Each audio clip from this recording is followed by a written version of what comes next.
Hello मित्रों, आपका स्वागत है मेरे इस नई वीडियो में।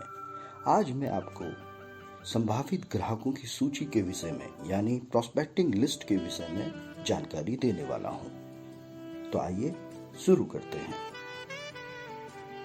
नए बीमा एजेंट अक्सर अपने करियर की शुरुआत में इस समस्या से जूझते हैं कि वह बीमा कार्य कैसे शुरू करें, किससे मिलें, कहाँ मिलें, बात कैसे शुरू करें, अपना परिचय कैसे बढ़ाएं, अपना प्रचार कैसे करें, अपनी पहचान कैसे बनाएं, लोगों का भरोसा कैसे पाएं।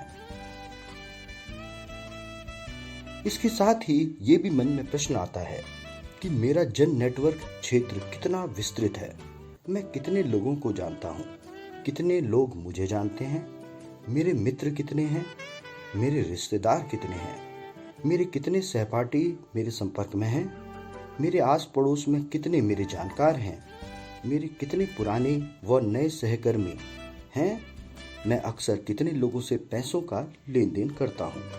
अक्सर हम इस तरह की कोई अपने पास सूची नहीं रखते हैं। हमारे पास कोई इस तरह का डेटाबेस नहीं होता है जिससे हमें इन प्रश्नों के उत्तर एक जगह पर मिल सकें। तो बीमा कार्य शुरू करने के वक्त में हम इसको एक डाटाबेस के रूप में तैयार कर सकते हैं। देखिए कैसे। इन प्रश्नों के उत्तर असल में हम सबके पास पहले से ही रेडी रहते हैं, बस उस ओर हमने कभी ध्यान नहीं दिया होता है, जबकि हम खुद एक सोने की खान के ऊपर बैठे हैं। इस सूची में वे सभी नाम हैं जिनको आप जानते हो और वो भी आपको जानते हैं। जैसे विवाह या अन्य समारोह में आप किन को बुलाएंगे। जब आप इस प्रश्न को अपने से पूछते हैं तो कई नाम आपके मस्तिष्क में आते हैं, तो आप उनको अपने डाटाबेस में एंटर कर सकते हैं। या पुराना कोई शादी या विवाह का रजिस्टर आपके पास पड़ा हो निमंत्रण पत्र से संबंधित, तो आप उससे ये जानकारी निकाल सकते हैं। दूसरा, जो लोग आपके साथ स्कूल, कॉलेज या कोचिंग इत्यादि में साथ पढ़े हैं, इसके द्वारा भी आपको कई नाम याद आ जाएंगे। जिन दुकानों से आपने सामान खरीदते हैं या आप कारीगरों से काम करवाते हैं और उनको भुगतान करते हैं, इस तरह के लोगों की भी सूची आपके पास तैयार हो सकती है। आपके स्मार्टफोन में दर्ज सभी कॉन्टैक्ट्स, जितने भी फोन नंबर आपके पास सेव हैं, निश्चित तौर पर आप उनको जानते हैं, वो भी आपके डाटाबेस में दर्ज हो सकते हैं, जो कि आपकी प्रोस्पेक्टिंग लिस्ट को मजबूत बनाएंगे। इसके अलावा व्यवसाय के आधार पर भी आप संभावित ग्राहकों की सूची यानी प्रोस्पेक्टिंग लिस्ट बढ़ा सकते हैं। जैसे स्कूल, सरकारी हो या प्राइवेट, इसमें टीचर काम करते हैं, लैब में एम्प्लॉयज होते हैं, क्लर्क्स होते हैं यानी बाबू, सिक्योरिटी के गार्ड्स होते हैं, सफाई कर्मचारी होते हैं, इत्यादि इत्यादि। तो इस तरह से अगर आप सोचेंगे तो कई नाम आपके दिमाग में आएंगे जिनको आप अपने प्रोस्पेक्टिंग लिस्ट में दर्ज कर सकते हैं। जैसे सेना, आर्मी, एयरफोर्स या नेवी, इसमें सैनिक होते हैं, अधिकारी होते हैं, सिविल स्टाफ भी इसमें काम करते हैं। अर्धसैनिक बल जैसे BSF, CRPF, home guard, CISF, police इत्यादि। इस तरह के अगर किसी व्यवसाय में किसी व्यक्ति से आपका परिचय है तो आप उसके नाम को अपने प्रोस्पेक्टिंग लिस्ट में जोड़ सकते हैं। अस्पताल संबंधित जैसे डॉक्टर, नर्स, वार्ड बॉय, कोई बाबू, लैब टेक्नीशियन, एम्बुलेंस का ड्राइवर, फार्मासिस्ट, सफाई कर्मचारी इत्यादि। ये सभी लोग अस्पताल से संबंधित होते हैं। तो इस तरह के किसी व्यक्ति को आप जानते हैं जो किसी अस्पताल में काम करता है, इनमें से किसी पद पे, तो उनका नाम भी आप अपनी सूची में दर्ज कर सकते हैं। सभी राज्य या केंद्रीय सरकार के दफ्तर जहाँ पे अधिकारी हैं, कर्मचारी हैं, क्लर्क्स हैं, चपरासी हैं, सुरक्षा कर्मचारी इत्यादि।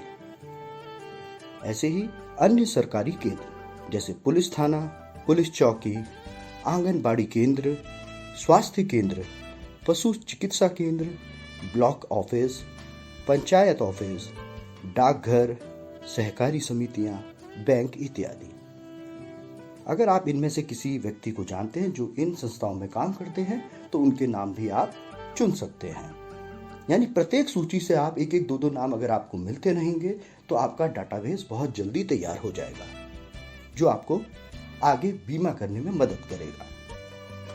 इसी तरह फैक्ट्री व वेयर हाउस, यहाँ पे अधिकारी होते हैं, सुपरवाइजर्स होते हैं, कर्मचारी, दैनिक श्रमिक जो डेली वेजर होते हैं, ड्राइवर्स, स्टोर के कीपर, टेक्निकल स्टाफ इत्यादि। इसी तरह दुकानदार हैं जिनसे आप सामान लेते हैं, उनको भी आप अपना प्रोस्पेक्ट मान सकते हैं बीमे के लिए, क्योंकि बीमे की जरूरत हर व्यक्ति को होती है, चाहे वो किसी भी तरह के व्यवसाय या प्रोफेशन से संबंध रखता है। दुकानदारों में जैसे जिनसे आप दूध लेते हैं, कपड़े लेते हैं, जूते लेते हैं, बर्तन, किराना, फल सब्जी, मोबाइल फोन, रिचार्ज, कंप्यूटर, कोई इलेक्ट्रिशियन के जिस टाइप के आपके पास कुछ सामान होते हैं इलेक्ट्रिक से रिलेटेड, गाड़ी के मिस्त्री, प्लम्बर, वेल्डर इत्यादि इत्यादि। इसके अलावा अन्य कई व्यवसाय हैं जिनको जब आप गहराई में जाएंगे तो हर व्यवसाय में कोई ना कोई आपके जानकार निकल आएगा। इनसे भी अगर आपको एक एक दो नाम मिलते हैं तो आपकी लिस्ट और भी ज्यादा डिटेल में यानी और व्यापक बन जाएगी। जैसे स्टेशनरी की दुकान, फोटो स्टेट की दुकान, फोटोग्राफर, मीट मछली की दुकान, हार्डवेयर की दुकान, बिजली उपकरण की दुकान, सैनिटरी स्टोर की दुकान, मेडिकल स्टोर, फर्नीचर, बर्तन स्टोर, फल जूस शॉप, फास्ट फूड की कोई शॉप, रेस्टोरेंट या ढाबे, कपड़ों की दुकान, tailor master, pathology lab, handloom या हथकरघा, मोबाइल फोन की शॉप, घड़ियों की दुकान, म्यूजिक शॉप, कांच की दुकान, चश्मों की दुकान, फूलों की दुकान, पूजा सामग्री की दुकान, राशन डीलर, साइबर कैफे, चाय की दुकान, पान की दुकान, पौधों की नर्सरी, बीज खाद व दवाइयाँ, electronic shop, school dress shop, confectionery की शॉप, मिठाई की दुकान, मैरिज हॉल, केटरिंग वाला, टेंट वाला, स्पोर्ट्स शॉप, दूध की डेयरी, प्रिंटिंग प्रेस इत्यादि इत्यादि। इसके अलावा कई अन्य व्यवसाय हैं जो इस सूची में नहीं हैं। आप उन व्यवसायों की पहले सूची एकत्रित करें और उसके बाद उस व्यवसाय के आधार पे सोचें कि आप किन किन लोगों को जानते हैं जो उन व्यवसाय से संबंधित हैं। प्रचार या ज्यादा लोगों तक आपका बीमा परिचय पहुंचना। देखिए, आज के टाइम पर एडवर्टीजमेंट यानी प्रचार होना बहुत ही जरूरी है। जब भी कोई व्यवसाय शुरू होता है तो शुरू में उसका प्रचार प्रसार किया जाता है विभिन्न माध्यमों के द्वारा। जितना ज्यादा आपका प्रचार प्रसार रहेगा, लोगों को उतनी ज्यादा जल्दी आपके बारे में पता चलेगा और वो आपसे व्यवसाय के लिए यानी बीमे के लिए संपर्क कर सकते हैं और आप भी उनसे संपर्क कर सकते हैं। क्या पिछली सूची में दिए गए सभी परिचितों को पता है कि आप LIC के बीमा कार्य से जुड़े हुए हैं? अगर उन लोगों को सही प्रकार से पता होगा कि आप LIC की सभी सेवाएं उपलब्ध करा सकते हैं, तभी वो लोग आपसे संपर्क करेंगे। आपका आधा अधूरा परिचय आपको समाज में कभी बड़ी पहचान नहीं दिला सकता और आप जानते हैं कि जिसकी पहचान जितनी ज्यादा होगी, विक्रय क्षेत्र में उनको उतने ज्यादा ग्राहक पसंद करेंगे, वो उनसे जुड़ना चाहेंगे।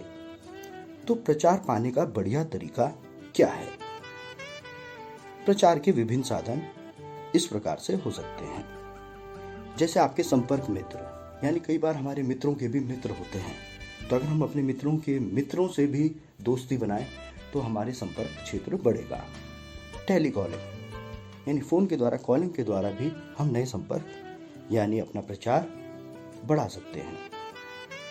ग्रुप SMS, सोशल मीडिया में पोस्ट, सर्वे के फॉर्म द्वारा घर घर जाके लोगों से जानकारी एकत्रित करना, लोकल विज्ञापन, पैम्पलेट बनवाना, उनको अखबार के माध्यम से बंटवाना, कैलेंडर बांटना। जैसे नववर्ष के कैलेंडर में आप अपना नाम, अपना व्यवसाय, अपना पद लिख करके, अपना फोन नंबर लिख करके आप लोगों को दे सकते हैं और ऐसी ऐसी जगहों पे लगवा सकते हैं जहां पर कि लोगों का आना जाना ज्यादा रहता है। जैसे कोई मंदिर, मस्जिद, गुरुद्वारा, या फिर आप किसी धर्मशाला में लगा सकते हैं, किसी नाई की दुकान में, किसी चाय वाले की दुकान पे जहां काफी लोग बैठते हैं।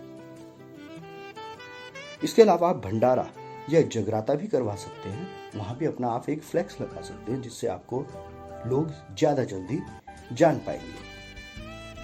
समारोह में विज्ञापन या फ्लैक्स लगवाना, कई तरह के आपके लोकल क्षेत्र में कोई समारोह आयोजित होते हैं, आप वहाँ भी विज्ञापन लगा सकते हैं फ्लैक्स के रूप में। अगर आप अपने घरेलू संपर्कों को व व्यावसायिक संपर्क को अलग अलग रखना चाहते हैं तो आप दोनों प्रकार के लिए अलग अलग फ़ोन नंबर भी रख सकते हैं। ध्यान रखें, आपको अपना व्यावसायिक फ़ोन नंबर कभी भी बदलना नहीं चाहिए, वह हमेशा एक ही रहना चाहिए। इसी प्रकार से आप अपनी फेसबुक प्रोफाइल, व्हाट्सएप अकाउंट एवं अन्य सोशल मीडिया अकाउंट भी अलग अलग बना सकते हैं। एक अपना व्यक्तिगत यानी पारिवारिक और एक आपका व्यावसायिक, जिसमें आप सिर्फ व्यवसाय की और उससे संबंधित पोस्ट ही डालें। आपकी पहचान का स्वरूप कैसा होना चाहिए जिससे लोग आपको पसंद करें और आप पे भरोसा करें। आप लोगों की नज़र में ईमानदार होने चाहिए। आप लोगों की नज़र में मददगार भी होने चाहिए यानी हेल्पफुल होने चाहिए। आप लोगों की नज़र में स्वार्थी नहीं लगने चाहिए। ऐसा नहीं लगना चाहिए कि आप सिर्फ अपने स्वार्थ या अपने काम के लिए ही उनसे मिलते हैं। आप लोगों की नज़र में मेहनती लगने चाहिए। आप लोगों की नज़र में बीमा स्पेशलिस्ट लगना चाहिए। देखिए, बीमा स्पेशलिस्ट का मतलब होता है कि एक एक्सपर्ट होना अपने बीमे के टॉपिक पे। तो यानी आपको बहुत अच्छे से अपने टॉपिक्स का अध्ययन करना चाहिए और निरंतर उसकी प्रैक्टिस करनी चाहिए। आप लोगों की नज़र में समय व बीमा नियम के अनुशासन प्रिय लगने चाहिए। आप लोगों की नज़र में भरोसेमंद लगने चाहिए। तो अगर आप इन सभी चीज़ों का ध्यान रखते हैं तो निश्चित तौर पर आपको अपना व्यवसाय को प्रचार प्रसार करने में, अपना जन नेटवर्क क्षेत्र बढ़ाने में और फिर आगे अपना बीमा कार्य करने में किसी भी प्रकार की कोई दिक्कत या असुविधा नहीं होगी। बाकी यही लोग जिनसे आप मिलते हैं, जिनका आप भरोसा जीतते हैं, भविष्य में यही लोग आपका अन्य लोगों के सामने प्रचार और प्रसार करेंगे। और इससे बढ़िया प्रचार और प्रसार कोई दूसरा नहीं होता जब कोई दूसरा व्यक्ति आपके लिए कुछ अच्छी बात किसी और के मन में डालता है। तो इसी के साथ हम इस टॉपिक को यहाँ विराम देते हैं। मेरे अन्य ज्ञानवर्धक और जानकारी युक्त वीडियोस देखने के लिए आप मेरे इस चैनल को जरूर सब्सक्राइब करें। मेरा नाम है रघुनाथ नेगी। मोबाइल नंबर है 9927059876। आप मेरे से YouTube में जुड़ सकते हैं और आप मेरे से Facebook के द्वारा भी जुड़ सकते हैं @raghunath.negi LIC के माध्यम से। धन्यवाद।